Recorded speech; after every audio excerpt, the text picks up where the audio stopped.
Vamos ahora a nuestro bloque económico.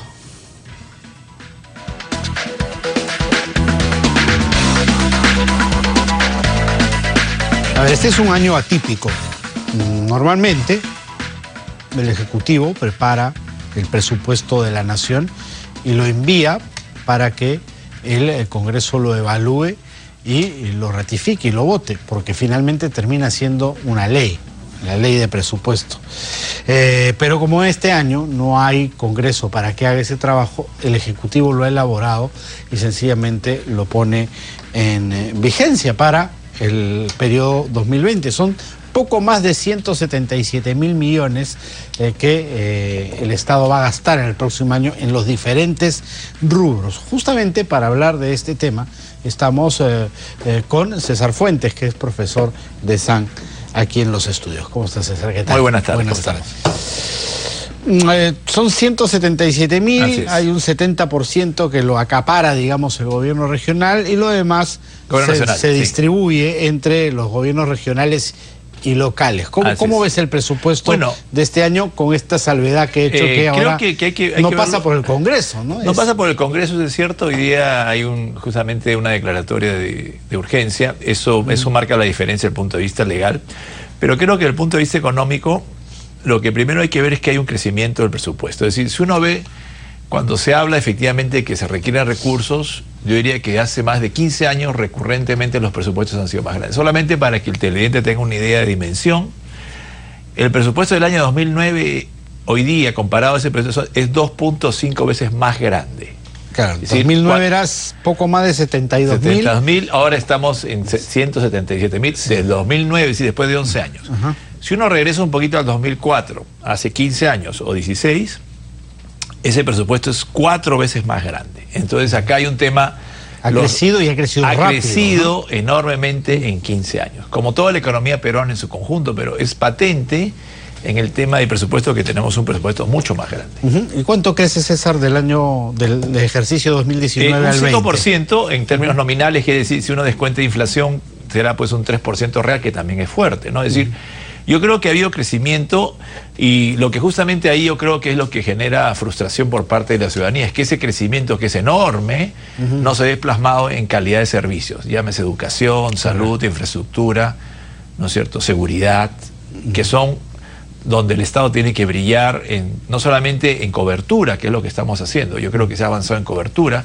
El tema es que el ciudadano también tenga una calidad de servicios. Y eso es lo que justamente es... Claro, y eso criticaban algunos después de el anuncio presidencial, por ejemplo, de ampliar la base del SIS, del Seguro Integral de Salud, pero decían no solamente que me cubra, sino que cuando yo vaya al hospital los equipos estén funcionando, hay especialistas necesarios, me den los medicamentos necesarios y no tengo que ir a comprarlos afuera. O sea, esa parte, que ya mera calidad del servicio. Exacto. Yo creo que cuando uno ve, por ejemplo, hoy día está también discutiéndose, ¿no es cierto?, si se va el salario de diciembre, ¿no es cierto?, va a tener un aporte también para el seguro social, ¿no?, como era anteriormente. Claro, que se le quitó populistamente, digamos. Entonces el tema, creo que también tiene que haber un esfuerzo por parte de la dirección de las instituciones y también de los ministerios, es mostrar que con lo poco que tenemos también estamos teniendo resultados, estamos teniendo mejora en la calidad de servicio.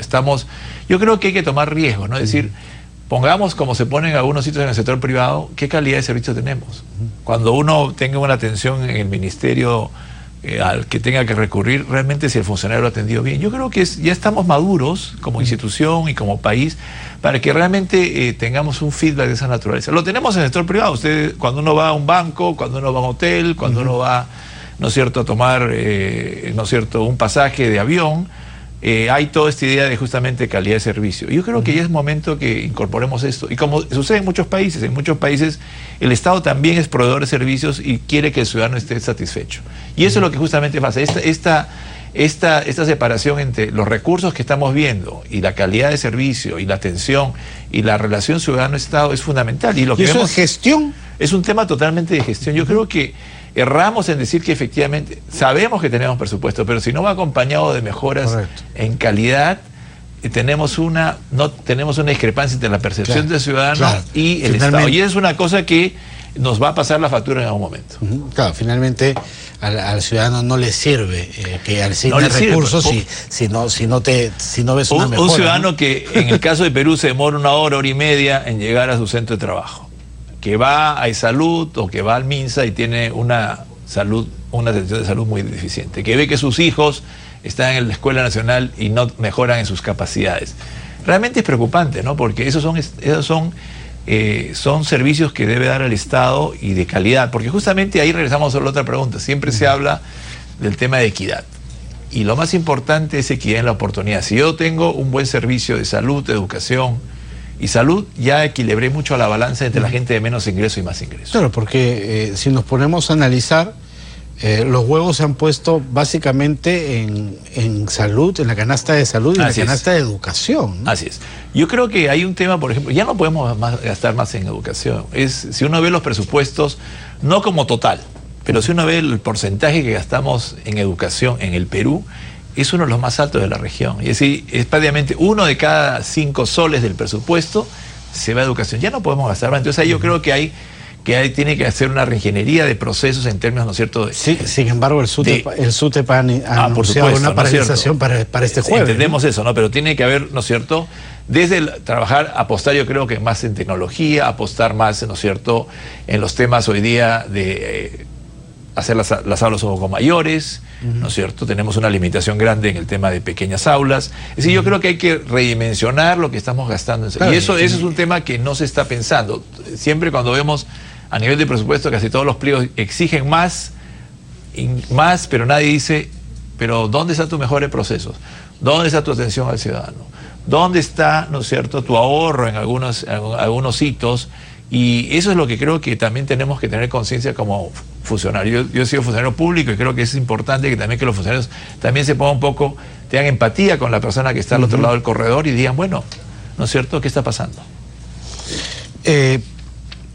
Tenemos un plan vial, por ejemplo. Así es. ¿No es cierto? Donde se han priorizado proyectos y más o menos se les ha dado una hoja de ruta para su ejecución.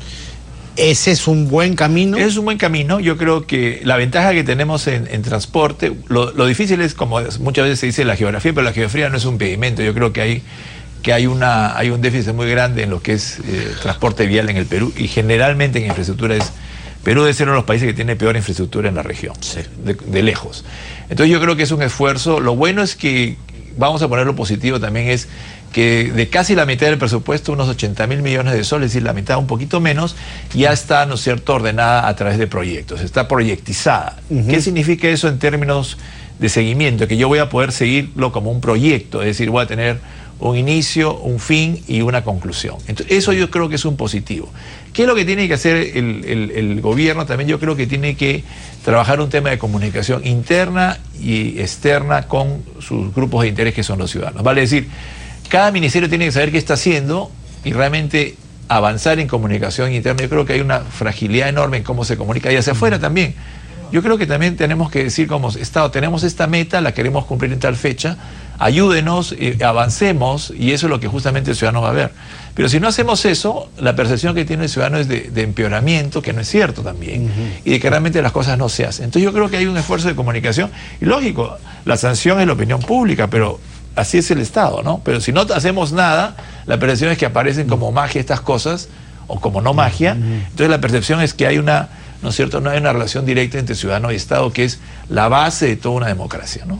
¿Cómo está repartido en porcentajes el presupuesto para este año? En porcentajes es el histórico, no ha habido cambios, es decir, educación sigue siendo el primero, alrededor del 18%, luego tenemos salud, que también está alrededor del 10%, un tema que también se está gastando mucho es en previsión, es decir, hoy día creo que es un tema de reflexión del Estado, el tema, ¿no es cierto?, de qué hacemos hoy día con los gastos en previsión social. Se ha hecho una reforma de FPs, como se sabe, hace muchos años, y la pregunta pertinente es que todavía tenemos una ONP que ¿qué ha pasado?, ¿no? Lo que ha pasado es que donde se han quedado la gente que hoy día cotiza en la ONP son la gente de menores ingresos, primero, ¿no es cierto?, porque va a alcanzar un salario mínimo, gente con discapacidades y la gente más mayor.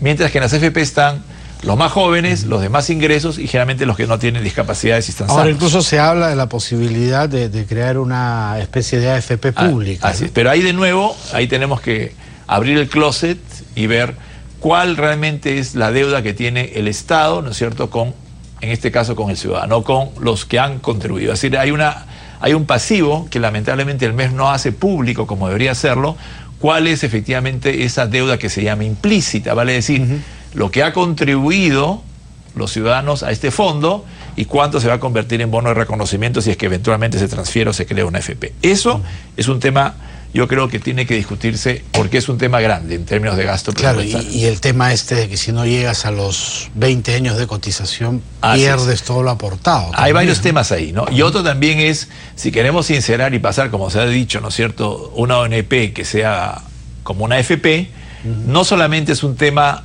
de asignación, es un tema que yo tengo, ¿qué pasa con la gente, lo que se llama el costo de transición? ¿Qué hace con la gente que no tiene alguien que haya aportado? El Estado tiene que, como diríamos, bancarse de esas personas hasta, ¿no es cierto?, toda su vejez. Entonces eso es un costo muy grande y yo creo que puede estar en la palestra, pero el tema de pensiones es un tema que hoy día de otra manera está cargando mucho a la familia peruana, ¿no? Yo creo que el gran pagante de todas estas ineficiencias es la familia peruana, que yo creo que está en una situación de estrés hoy día, ¿no?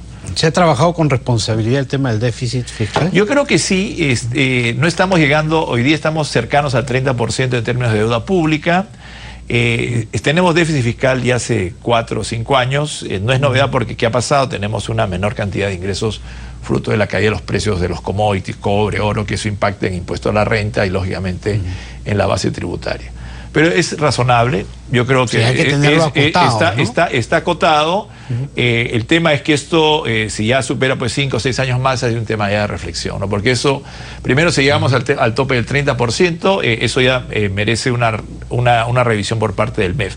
Yo creo que todavía tenemos este año y el próximo para ir, ¿no es cierto?, calibrando la economía y esperamos, aunque este año, el 2020, se presente un año complicado a nivel internacional y yo creo que va a ser de crecimiento muy moderado para la región, ¿no? Sí, el pronóstico para este año es 0,2, ¿no? Así es. Realmente América Latina, tienes caídas en Argentina, poco crecimiento en Brasil. Ahora va a haber un sinceramiento económico en Bolivia también, ¿no es cierto? Hay un tema político en Bolivia. Que tenía además mucho déficit fiscal. Hay el tema hoy día todavía irresuelto en el caso de Chile. Es decir, si uno ve la región, en medio de todo, Perú hasta ahora, y digamos hasta ahora, y tocamos madera, ¿no es cierto?, está presentándose relativamente estable, ¿no? Y eso, contra el pronóstico de muchos científicos sociales, que realmente uno podría pensar que este es un cóctel explosivo, pero de una otra manera lo que ha pasado es que esta transición que hemos visto, ¿no es cierto?, desde el cierre del Congreso a la fecha, de una otra manera se ha menguado el crecimiento, no lo ha parado, ¿no? Tenemos un crecimiento esperado alrededor de 3 o 4%, dependiendo del pronóstico, que es razonable para las instancias de la región. Perfecto, César. Muchísimas gracias por haber estado aquí. Muchísimas gracias. Hasta aquí llega nuestro bloque económico.